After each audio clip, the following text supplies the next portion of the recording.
Hello guys, it's Mama Rose and I'm back with the video. Hello mga beshi ko. Ping ping ping ping. Charis. So yun na nga guys, share ko lang ang binili ko sa Shopee. Oo, budol na naman po si Mama Rose. Bumili po ako ng O2O mascara for only 149 SRP. Ito po ay hindi sponsored. Okay, charos. Baka naman, hindi, charis lang. Yun. Noon ka pa gusto bumili niyan, pero meron pa akong stock na Sales Lady.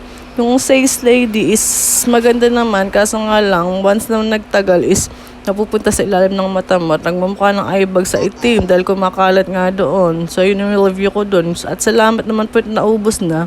At nakabili na ako ng O2O mascara. Dahil nga, ang feedback po nito ay maganda. Nakita nyo naman po, unang pahid pa lang ay parang humaba na yung pilik mata ko. So, ayan, samahan pa ng curler. O, di ba O2O din po yan? Matagal na po yan sa akin. So, ayan, pag pinag-combine mo silang dalawa, ayan, pak na pak. Pak na pak. Pak na pak ang pilik mata. So, yun lang. Try nyo din, guys. Pabudol na din.